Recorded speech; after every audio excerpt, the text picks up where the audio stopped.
महाराष्ट्र के मीरा गांवठन महाजनवाड़ी क्षेत्र में पीने के पानी की समस्या गंभीर हो गई है और स्थानीय नागरिक चिंतित हैं कि पीने का पानी कीटाणुओं और कीड़ों से भरा है और पानी गंदा है।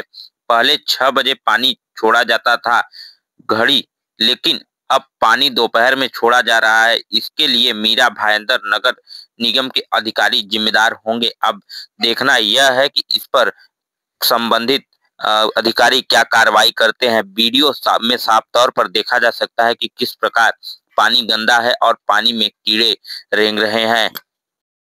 तुम्ही पण पाठवा, आम्ही पाठवलं आता जाधवला पाठवलं आम्ही। आम्हाला ते व्हिडिओ कॉल करतात काढला ना, पाणी भरून ठेव, बाटलीमध्ये पाणी भरा। मैं बोलती चलो जाते सब लोग। मी तेच बोलते पण कोण ऐकतच नाही इथं। जय महाराष्ट्र, मी शाखा प्रमुख अजय साळवे। बरंच काही दिवसापासून मीरा गावठण महाजनवाडी परिसरात या ठिकाणी पाणी एवढं घाण येत आहे आणि पाणी टाइम टेबलवरती येत नाही। 4 महिन्यापासून हे त्रास चालू आहे। आम्ही कुठल्या अधिकारीला विचारलं तर अधिकारी म्हणतो अरे काम चालू आहे, पाईपचं असं अडचण झाली, कुठेतरी फुटलंय। रोज विचारत कुठेतरी आम्हाला खोटं सांगून आम्हाला कुठेतरी साईटला ठेवलं जातं। तर आज 2-3 दिवसापासून पाणी काळा पाणी येतोय आणि घाण एकदम मातीचं पाणी येतं, गटराचं पाणी येतोय, एवढा वास मारते।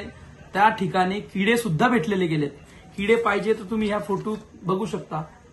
आजच महानगरपालिकेमध्ये पत्र दिलं मी, का की मी रोज बरेच दिवसापासून मी चाललोय या ठिकाणी की तुम्ही लक्ष द्या। आयुक्त साहेबांचं मला वाटतं लक्ष नाही या ठिकाणी। काशीमीरा परिसरात, काशीमीरापासून गावठण परिसरात बाजूला आहे, बाबलीबाट त्या ठिकाणी आहे, कमलेश नगर आहे, या ठिकाणी कोणी लक्ष देत नाही का? ते गोरगरीब लोक राहतात म्हणून का?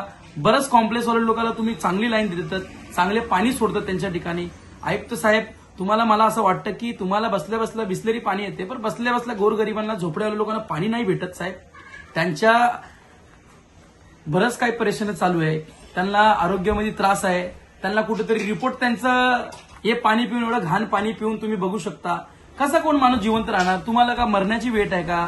तुम्हाला असं वाटतं का कोणतरी माणूस मरला पाहिजे? हे मला असं वाटतं महानगरपालिकेला खूप मोठी चुकी चालू आहे, लक्ष नाही या ठिकाणी।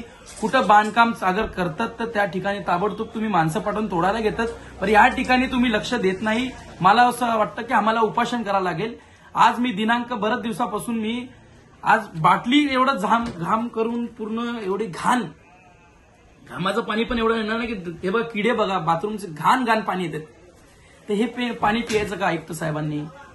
साहेब तुम्हीच पाणी पिऊन घ्या। मला असं वाटतं अगर तुम्ही चांगली लाईन नाही देणार या ठिकाणी, अशी पाणी तुम्ही पिऊन घ्या। तुम्हाला माहित पडेल किती लवकर तुम्ही ऍडमिट होणार। अहो या ठिकाणी लोक भाडतून पाणी मागवतोय, परिस्थिती नाहीये त्यांची, कामावरतून त्यांना कामं टाइमवरती सोडत नाहीये, ते कामावाले काढून देतात त्यांना। घर काम करणारे महिला आहेत इथे, गोरगरीब लोकांकडे कोण लक्ष देणार? तुम्ही तरी पैसे वाटवू नाही शकत ना त्यांच्याकडे पाणी घ्यायला। तर तुम्ही सर एखाद्या फोन केला तर कोणी तुम्हाला पाणी पाठवू देऊ शकतो, तर या गोरगरिबांना पाणी कोण पाठवणार साहेब? हात जोडून विनंती आहे, लवकरात लवकर या ठिकाणी पाणीची पाईपलाईन चालू करा।